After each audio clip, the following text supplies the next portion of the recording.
Assalamualaikum warahmatullahi wabarakatuh.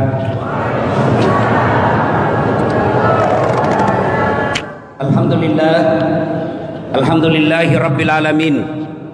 Wa bihi nasta'inu ala umurid dunya waddin. Asyhadu an la ilaha illallah wa asyhadu anna Muhammadan abduhu wa rasuluh. Allahumma salli ala sayyidina Muhammad wa ala alihi wa sahbihi ajma'in, amma ba'ala. Ibu bapak, saudara-saudara sekalian yang insya Allah dimuliakan dan dirahmati oleh Allah subhanahu wa ta'ala, tersebutlah 7 orang pemuda. La ilaha illallah, tiada Tuhan selain Allah, jangan sembah kecuali Allah, Zat yang menciptakan langit dan bumi. Penguasa pada saat itu marah. Ajaran apa ini? Menyesatkan, tiada Tuhan selain Allah. Kejar itu anak muda, tangkap. Bentuk pasukan, kejar dia. Kejar, dilempari, dikejar sekejar-kejarnya, dilempari. Mereka lari masuk ke dalam gua. Masuk ke dalam gua, lalu mereka bersembunyi. Tidur. Sebelum mereka tidur, mereka berdoa, ya Allah, lindungi kami dan selamatkan keyakinan kami ya Allah. Mereka tidur. Begitu bangun, mereka saling tatap. Hei, lapar kita. Ada yang bilang, berapa lama kita tidur? Kemarin. Kayaknya lama ini. Baru juga kemarin. Kau pergilah. Kau pergi dulu beli makanan di sebelah warung. Keluar satu di antara 7 ini. Keluar. Dia bayar. Saya mau beli roti, anggaplah kalau kita beli roti. Apa kata penguang warung yang punya warung? Mas, ini duitmu tidak laku. Woi, apa tidak laku? Ini kemarin. Tidak laku mas. Yang benar sampean. Tidak laku. Ini duit 309 tahun yang lalu. Berapa lama dia tidur pak? Berapa lama dia tidur? 309 tahun. Ada yang pernah di sini tidur 2 hari tidak bangun-bangun?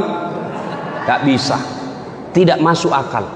Tapi kalau Allah yang mau, pasti terjadi.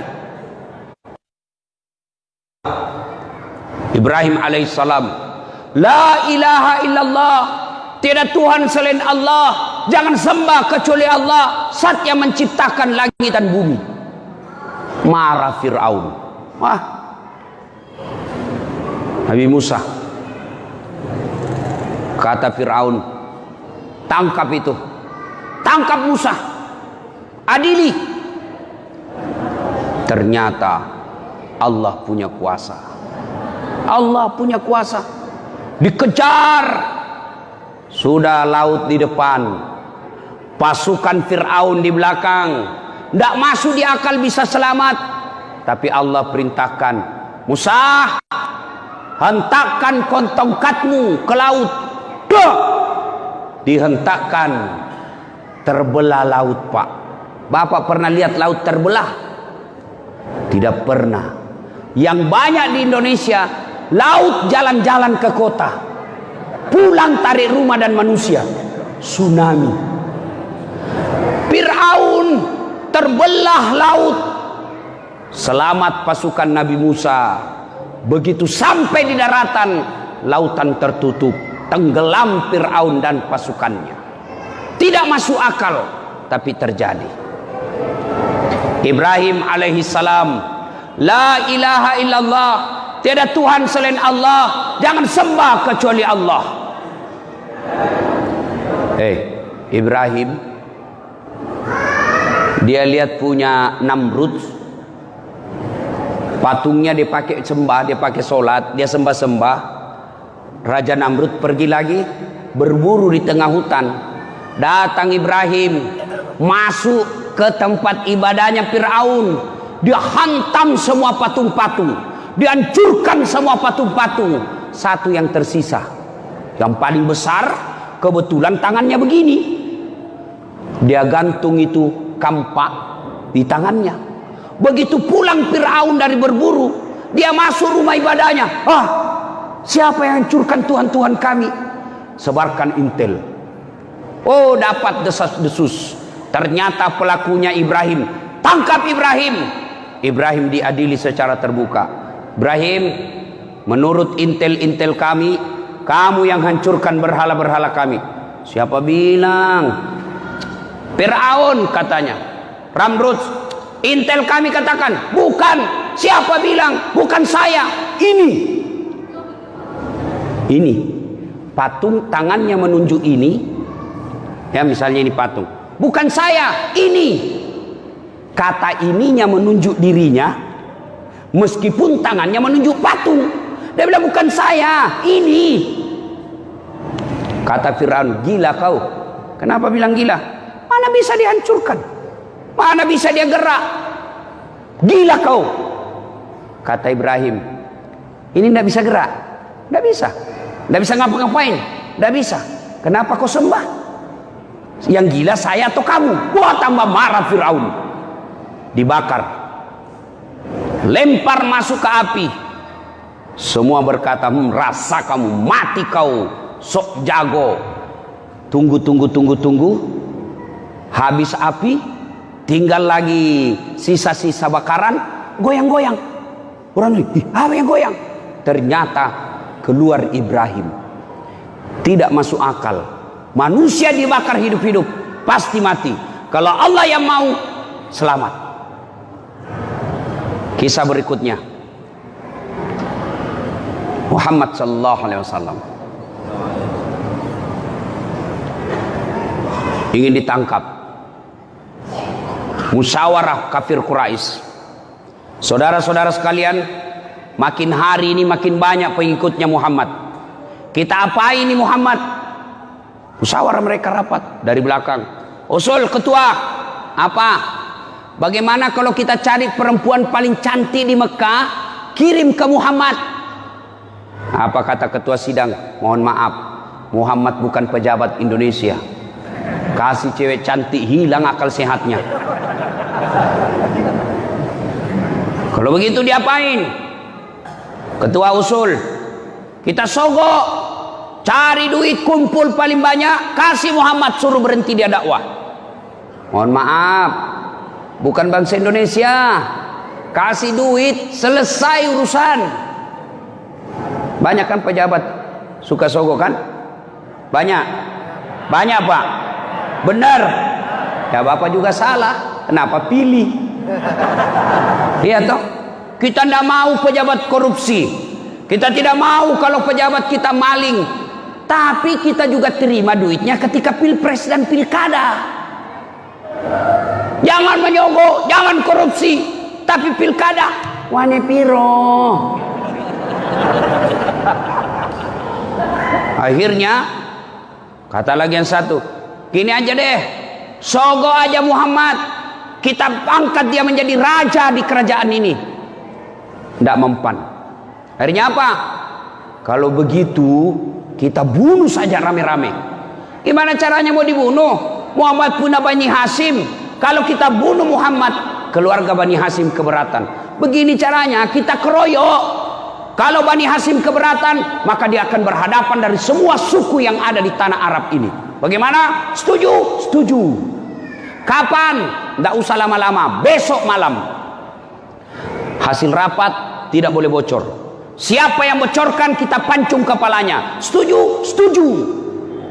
Pulang peserta rapat. Ada peserta rapat sebelum tidur, dia cerita ke istrinya. Apa? Rahasia. Apa? Kemarin ikut rapat, tapi jangan ngomong-ngomong. Ini rahasia Bu. Baik Pak, aman. Kenapa? Muhammad besok malam dibunuh. Tapi rahasia, jangan ngomong-ngomong ya. Aman Pak. Pagi-pagi ibu pergi pasar. Rahasia. Jangan ngomong-ngomong. Rahasia. Apa? Muhammad sebentar malam mau dibunuh, tapi rahasia. Aman. Ini sudah dikasih tahu, dia pergi lagi tetangganya. Rahasia. Ternyata dari dulu perempuan tidak bisa dikasih tahu rahasia. Pasti bocor. Nah ini. Ya toh? Saya aja digosip. Saya dengar-dengar tadi ada ibu-ibu dia bilang, itu juga bajunya yang di YouTube.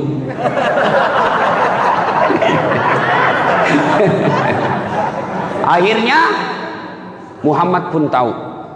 Dari mana Nabi tahu? Dari informasi Jibril. Muhammad, hati-hati, sebentar malam akan ada penyerangan. Hati-hati, ganti korek di kopi 86. Sudah. Kumpullah semua kafir Quraisy. Nabi tidur. Datanglah kafir Quraisy menyergap rumah Rasul. Bentuk barisan. Allah perintahkan Muhammad, kau baca ini surah. Ada yang tahu apa ayat yang dibaca Nabi? Ada yang tahu? Bismillahirrahmanirrahim. Apa? Surah Yasin ayat apa bunyinya? Wa ja'alna min baini aydihim sadda wa min halfihim fa'aghsaynahum fahum. Di muka mereka, belakang mereka, kanan kiri mereka, kami pasang seolah-olah ada dinding sehingga Nabi keluar tidak ada yang melihatnya.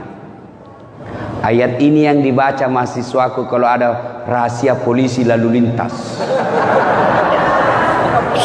Ada syuting. Dia parkir mobilnya.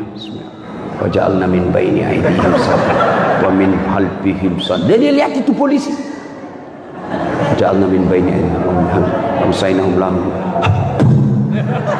Lewat ditilang. Ternyata polisi juga hafal itu ayat. Dia pergi sama saya, Ustaz, bohong-bohong kau.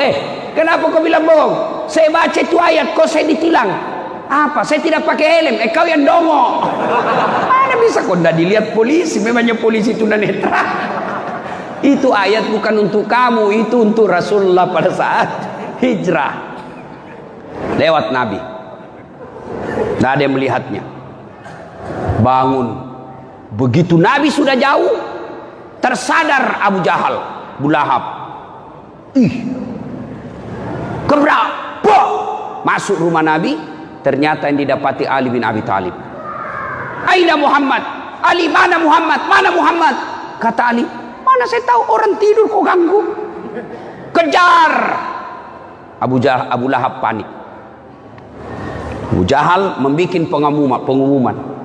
Saudara-saudara sekalian bangsa Makkah, siapa yang mendapati Muhammad, bisa menemukan Muhammad, saya kasih hadiah 100 ekor onta betina hamil tidak ada suaminya. Ya namanya onta pak hamil tidak ada suami wajar. Namanya binatang. Masa ada onta akad nikah? Mengundang dengan hormat Ustadz Dasat Latif dalam pernikahan onta saya menjadi saksi atas kehormatannya. Beleng-beleng. Ya. 100 ekor onta hamil. Tapi sekarang banyak juga cewek mau saingan sama onta. Hamil tidak ada suaminya. Ya. Akhirnya 100 ekor onta kalau sekarang Pak kurang lebih 2,5 miliar. Kepalanya Nabi waktu itu nilainya. Siapa yang mendapati Muhammad dikasih 100 ekor onta, kejar. Seluruh pencari jejak mengejarnya. Satu yang terkenal namanya Suraqah bin Malik. Hebatnya ini Suraqah, dia tidak perlu lihat bekas kaki, dia tidak perlu bekas onta, tapi ketajaman penciumannya. Dasat Latif. Kenapa? Bau Rexona. Haji, kenapa tahu? Minyak rambut Brits. Dia hanya begitu Pak. Waris ke sini. Dengan izin Allah ketemu, didapati Muhammad. Tapi apa yang terjadi? Begitu Suraqah mendekati Nabi, kudanya standing, langsung angkat kaki, seperti kuda Ferrari. Mustang, kalau Mustang kan masih jalan begini. Ini Ferrari Pak. Naik kakinya, jatuh, naik lagi Suraqah, jatuh lagi, naik lagi, jatuh lagi, sampai 3 kali. Suraqah berpikir, bukan orang sembarang ini orang dilindungi. Akhirnya apa? Suraqah berteriak, ya Abu Bakar, Sampaikan kepada temanmu, maksudnya Muhammad. Dia dinilai 100 ekor onta. Abu Bakar, saya bawa perbekalan ini. Nih, kau ambil. Silahkan menikmati. Semoga Allah melindungimu. Dan dia menyatakan diri masuk Islam.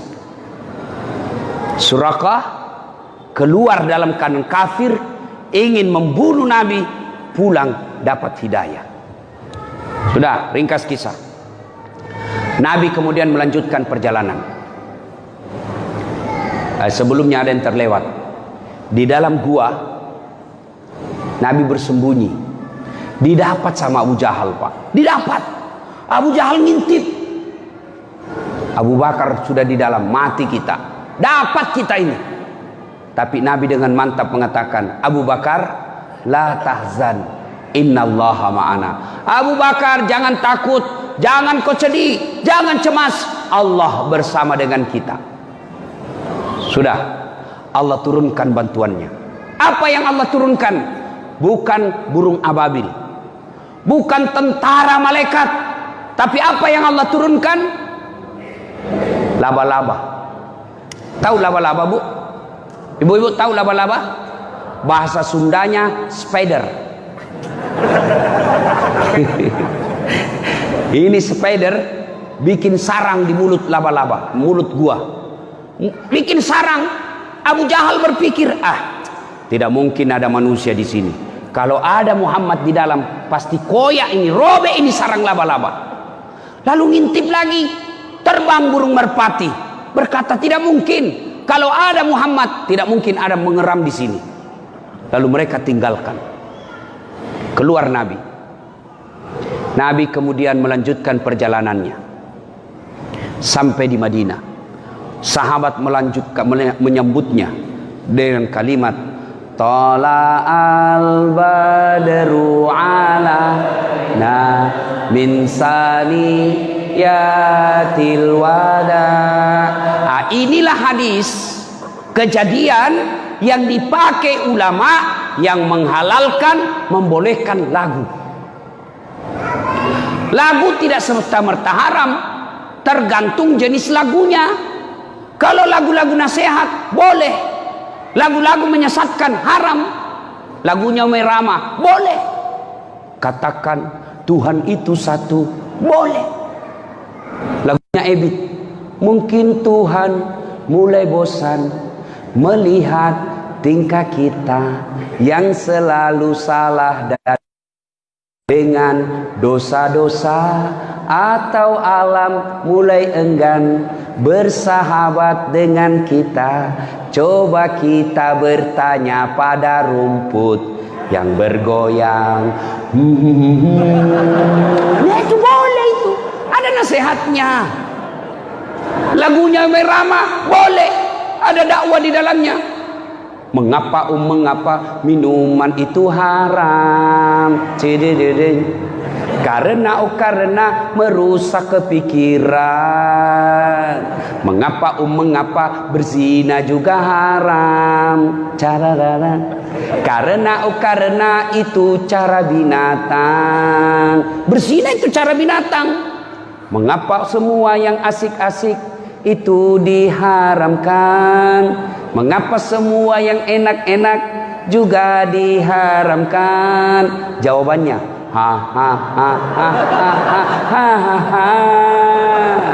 itulah perangkap setan. Ternyata yang enak-enak itu belum tentu baik. Ternyata itu perangkap setan. Umpannya ialah bermacam-macam kesenangan. Boleh lagu begitu, boleh. Ibu-ibu pulang suaminya sambut dengan lagu. Capek suami, ibu pegang, buka sepatunya, belai-belai rambutnya, duduk bareng-bareng. Ibu sambil menyanyi, bila kamu di sisiku, hati rasa syahdu. Ibadah, ibu, pahala. Marah-marah lagi suami, berantakan rumah, ibu peluk lagi suami sambil menyanyi, insaflah. Wah, boleh, bu, boleh. Jangan juga sebaliknya, mentang-mentang suaminya sudah tua sakit-sakit, pensiun, dia usap-usap rambutnya sambil dia menyanyi, bila Israel datang Lagu-lagu dakwah dalam Islam boleh. Opik. Berapa banyak rakyat Indonesia, jutaan rakyat Indonesia yang akhirnya menghafal dan menghayati salawat karena opik. Salawat. Salatullah, salamullah. Itu kan lagu. Tapi kalau lagu-lagu menyesatkan haram. Pulang-pulangku berbadan dua. Haram itu, bos. Kau hamil. Tergantung lagu. Ya. Nah, ibu bapak saudara-saudara sekalian. Nah, sampailah Nabi. Sahabat datang. Ya Rasulullah, bermalamlah di rumahku. Tinggallah di rumah saya. Rumah saya besar. Kata sahabat yang lain, ya Rasulullah, di rumah saya saja. Jangankan besar, ambil saya punya rumah ya Rasul. Bukan tinggal, ambil rumah saya. Ada lagi sahabatnya, ya Rasulullah, ambil semua budak-budak saya. Tapi Nabi berkata, saya serahkan kepada ontaku. Kaswah. Nama ontanya Nabi. Itu Nabi. Semua aksesoris dalam hidupnya ada namanya. Tongkatnya beliau kasih aidum, pedangnya ada namanya. Jadi salah besar kalau ada orang berkata, apa arti sebuah nama? Nama dalam Islam penting. Ada 3 kewajiban orang tua kepada anak. Satu diantaranya, lahir kasih nama. Penting itu nama. Di akhirat nanti kita dikumpul di padang mahsyar. Dari Adam sampai kiamat, satu tempat namanya padang mahsyar, dan kita dipanggil satu demi satu. Siapa dulu yang dipanggil? Bukan kakek kita yang duluan mati. Siapa dulu yang dipanggil? Nama-nama Islam dulu. Abdurrahman, Abdul Jabbar, Siti Fatimah, Aisyah, Das'at Latif. Dulu dipanggil. Tuti, Ningsi, Nining, Tony, Joni, Rudi di belakang, bos. Dipanggil juga tapi di belakang. Maka bapak-bapak silahkan islamkan namanya. Benar ini pak, dalil kuat. Kita dipanggil nama-nama Islam dulu. Bapak dipanggil juga tapi di belakang. Bayangkan kalau ada pembagian konsumsi, bapak di belakang. Pas giliran habis kue. Nah, maka kasih nama-nama Islam pak. Bagaimana kalau saya sudah terlanjur nama saya Doni Ustadz? Ya sudah, tambah di satu, Muhammad Abdul Doni. Nama dalam Islam adalah doa. Bapak kasih nama anak Mutmainnah. Apa itu Mutmainnah? Jiwa yang tenang. Berarti ketika dipanggil anaknya Mutmainnah, semua orang doakan, wahai kau jiwa yang tenang. Ibunya panggil Mutmainnah, wahai kau jiwa yang tenang. Ibu doakan anaknya. 2. Nama adalah identitas. Kalau bapak sebut nama, minimal saya bisa 2 tahu. 1, suku. Nama Abdurrahman, 99% pasti muslim. Nama Bertus Taitunus Smith, non muslim ini. Ya toh? Maria Magdalena, pasti bukan Islam. Fatimah Aisyah, muslim. 2, suku. Ketika nama Ambo Dalle, Anda mungkin Jawa, pasti Bugis. Jenenge siapa? Ambo Dalle. Nggak mungkin. Kalau Jawa, Margono, Jokowi, Sutioso, nah itu yang waktu pembagian huruf, orang Jawa bawa yang ngambil O, orang Bugis banyak ngambil La. Makanya nama saya di kampung Ladase. Nggak ada orang Bugis. Biasanya kalau orang Bugis ada juga yang pakai nama Jawa, tapi orang Jawa rasanya nggak ada pakai nama Bugis. Kalau orang Bugis itu kan katanya uding. Bahkan namanya Mahyudin, panggilnya uding. Selalu kelebihan G, makan, minum. Ya dia bilang oh, itu Bugis pinggiran. Kalau saya Bugis modern. Nah, sudah Nabi lalu sampai di Madinah, lalu apa yang beliau buat pertama? Masjid. Itulah Masjid Quba sekarang. Nabi membuat masjid, lalu bikin situ, berawallah Islam dibangun peradabannya di Madinah. Berawalnya dari mana? Pembangunan masjid. Maka tepat sekali kalau kita mau maju umat Islam, maka berawal dari masjid. Berbicara persatuan, masjid contohnya. Indonesia ini kita berbicara NKRI harga mati. Utamakan persaudaraan, bersaudara kita, berbeda suku, berbeda bangsa, berbeda kita punya bahasa, satu kita bangsa Indonesia, belajar di masjid. Mana contohnya Ustadz? Masuk masjid. Yang masuk dari sana sampai masjid hadap ke kiblat. Masuk dari sana, masuk masjid, hadap kiblat. Masuk dari sana, masuk masjid, hadap kiblat. Masuk dari sini, hadap kiblat. Bayangkan kalau dia mau menghadap berdasarkan datangnya. Datang dari sana menghadap ke sini. Datang dari sana menghadap ke sini. Begitu sujud, wih, ku ganggu pentatku. Itu Pak kacau sholat. Iya kan? Itu baru menusuk saf. Belum lagi bacaannya. Kita takbir, beda-beda bahasa, tapi begitu takbir Allahu Akbar sama bahasanya. Tidak boleh pakai bahasa masing-masing. Coba kalau kita pakai bahasa masing-masing, Pak. Yang jadi imam Habaib, keturunan Arab. Allahu Akbar. Datang orang Bugis, takbir pakai bahasa Bugis.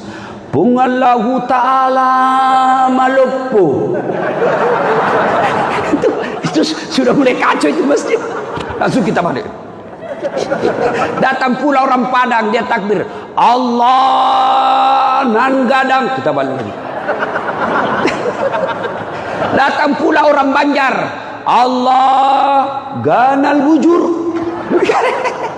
Terakhir anak gaul dari Jakarta, dia pakai bahasa Betawi, Allah gede banget gitu loh.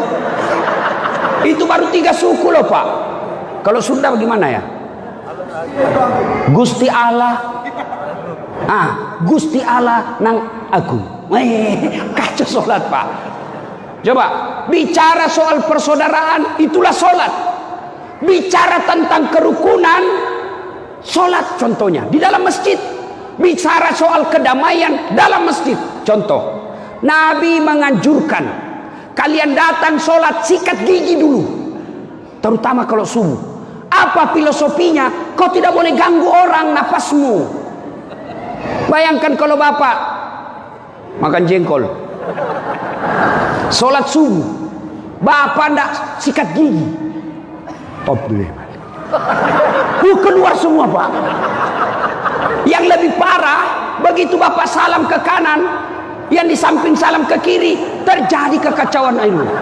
Salam, terganggu. Itu belajar dalam salat. Salat jamaah mengajarkan, yuk jangan ganggu tetanggamu. Coba lihat, ini yang banyak anak muda ini mengganggu kita. Apa? Kaki. Itu yang kasih pakai dempet. Pindah nanti ke sebelah.